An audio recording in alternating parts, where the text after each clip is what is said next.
Lucy, thank you so much for having a chat with us. Very much appreciated. Not at all. Thank you for having me. How is everything? Is it still as fast-paced and everything as putting the album together, or can you relax now? Is it all? I think it's fast-paced in a different way. Like it's, I suppose, day-to-day is a little bit quieter, obviously, because I'm not in the studio all the time. But there's like lots of press and publicity to do, and then there's that constant thing that, you know, I've got an album coming out.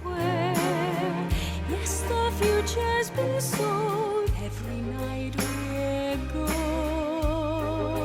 Seemed to be, you know, the favourite of Will for the entire competition. Like, he was in love with you. He really championed me. Like, I was so lucky. I couldn't believe it because he kept putting me through. It was almost like he was just like, well, obviously, Lucy. He actually did say that. Did he say that? Yeah, he actually did. And I was only saying to somebody there, they actually had to film it again. They had to to stop and go back and announce it again, because a couple of times he didn't, you know the way when Emma Willis goes, and the first person going through to Team Will is, and the lights tension. all go, and the whole studio, and there's that moment of like silence, and you have to wait for the cameras to be ready and the lights to be ready and the sounds to be ready. But Will would never do that. Will would always just go, obviously, Lucy. And they'd be like, oh, cut, Will. No one here is alone.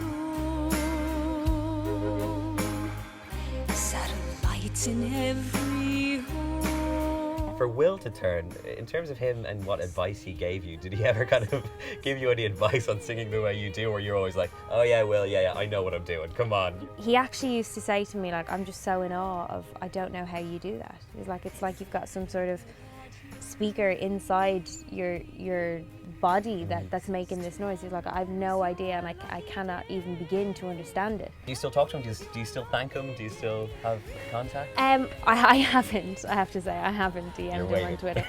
Well, you know, when you leave the show, first of all, when you go into a show like that, you don't, hopefully, most people don't go in naive thinking they're going to come out best mates with their mentor. Do you know what I mean? They're immensely busy people, you know, very serious things happening in their lives. You walked into my life to stop my tears. Everything's easy now. I have you here. Obviously, you were on The Voice of Ireland then a few years ago before, so I remember watching that back and thinking, we never saw your full potential. I don't feel like I didn't get to show who I was in The Voice of Ireland, because I hadn't actually started training classically at that point, so I probably couldn't have I definitely couldn't have done what I did on The Voice UK.